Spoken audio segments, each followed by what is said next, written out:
നമുക്കിത് നല്ലൊരു പർച്ചേസിംഗിന് പോയിട്ട് വന്നാലോ ഗൈസ്. ഈ വിഷുവിന് ഞങ്ങൾ ഫ്രണ്ട്സ് എല്ലാവരും കൂടി ചേർന്ന് ഒരു അടിപൊളി സദ്യ വെക്കാനായിട്ടാണ് പ്ലാൻ ചെയ്തത്. സദ്യ വെക്കാനുള്ള ഏറ്റവും കാര്യങ്ങൾ ഞങ്ങൾക്ക് വാങ്ങണമായിരുന്നു. സോ ഒന്നും നോക്കിയില്ല ഗൈസ്, ഞങ്ങൾ ഒരു ലിസ്റ്റ് അങ്ങിട്ടു, നേരെ സഞ്ചി നോക്കി ഒറ്റയിറക്കം. ഷോപ്പിൽ കയറിപ്പോണ്ടാ, ഇവിടെ കിട്ടാത്ത സാധനങ്ങൾ ഒന്നുമില്ല, എല്ലാം ഉണ്ട്. അവസാനം ഞങ്ങൾ ഏതെടുക്കണം ടോട്ടലി കൺഫ്യൂസ്ഡ് ആയി. പിന്നെ ഒന്നും നോക്കിയില്ല, നേരെ ലിസ്റ്റ് എടുത്തു, ടക്ക് ടക്ക് ടക്ക് എന്ന് പറഞ്ഞ് ഞങ്ങൾ ഓരോ സാധനങ്ങളായിട്ട് പെട്ടിയിലോട്ട് പറക്കിട്ടു.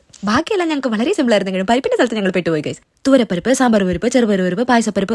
ഇച്ചിരി ഡിഫിക്കൽട്ട് ആണ്. കൺഫ്യൂഷൻ ആകെ മൊത്തം കൺഫ്യൂഷൻ. പിന്നെ അവിടെ നിന്ന് കിട്ടിയതെല്ലാം വാരി പറക്കി കൂട്ടി ഞങ്ങൾ ബില്ലൊക്കെ ചെയ്ത് ഞങ്ങൾ അവിടെ പുറത്തിറങ്ങി. ലിസ്റ്റ് എല്ലാം ഒന്ന് പരിധി നോക്കി കഴിഞ്ഞപ്പോഴേക്കും 2-3 സാധനങ്ങൾ മിസ്സിംഗ് ആണ്. പിന്നെ ഞങ്ങൾ രണ്ടാമത്തെ കടയിൽ കയറി അവിടെ നിന്നായി അടുത്ത പർച്ചേസിംഗ്. എടുത്ത സാധനങ്ങളെല്ലാം നല്ലതാണോ എന്ന് വീണ്ടും ക്രോസ് ചെക്ക് ചെയ്തിട്ടാണ് ഞങ്ങൾ ബില്ല് ചെയ്തത്. അവിടെ നിന്ന് എല്ലാവരും പുറത്തിറങ്ങി അടുത്തത് എങ്ങോട്ട് എന്ന ചോദ്യത്തിനുള്ളതാണ് ഞങ്ങൾ പകച്ചു നിൽക്കുന്നത്. വന്ന കാര്യങ്ങളെല്ലാം വളരെ നന്നായി നടന്നതുകൊണ്ട് അടുത്തത് നമ്മുടെ വയർ നിറയ്ക്കുക എന്നതാണ് നമ്മുടെ ലക്ഷ്യം. പോകുന്ന വഴിക്ക് ഇങ്ങനെ ഒരു സാധനം കണ്ടത്. ഇത് കണ്ടപ്പോൾ തന്നെ സ്പോട്ടിൽ ഞങ്ങളുടെ ഉള്ളിൽ ഉറങ്ങിക്കിടന്നിരുന്ന ഞങ്ങളുടെ ബാല്യങ്ങളെല്ലാം പുറത്തോട്ട് വന്നു. വളരെ ശ്രമകരമായ നടത്തത്തിനൊടുവിൽ ഞങ്ങൾ ലക്ഷ്യസ്ഥാനം എത്തിയിരിക്കുന്നു. ഒരുപാട് ചിന്തിച്ച് മെനു മുഴുവൻ പഠിച്ച് ഞാൻ ഏറ്റവും അവസാനം ചിക്കൻ ബിരിയാണിയാണ് ഓർഡർ ചെയ്തത്. ബാക്കിയുള്ളവർ വെറൈറ്റി പിടിച്ച് അവർ പലതും ഓർഡർ ചെയ്തു.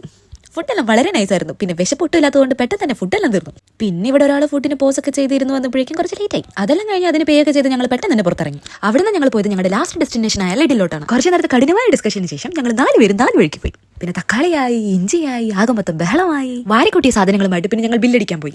കുറച്ചു നേരത്തെ ശ്രമകരമായ പരിശ്രമത്തിനൊടുവിൽ ഞങ്ങൾക്ക് അവസാനം ബില്ലടിച്ച് കൈ കിട്ടി. പിന്നെ വാങ്ങിയ സാധനങ്ങളെല്ലാം വാരിക്കൂട്ടി ഒരു മൂലക്ക് വെച്ച് ഞങ്ങൾ ഊബർ ബുക്ക് ചെയ്യാൻ വേണ്ടി വെയിറ്റ് ചെയ്തു. പിന്നെ അതെല്ലാം കൂടി ഞങ്ങൾ വാരിപ്പറക്കി കാറിലിട്ട് നേരെ വെച്ച് പിടിച്ചു ഞങ്ങളുടെ വീട്ടിലെത്തി സാധനങ്ങളെല്ലാം താഴെ ഇറക്കി വെച്ചപ്പോഴേക്കും ഞങ്ങൾ ഒരു പരിവമായി ക്ഷീണിച്ചു.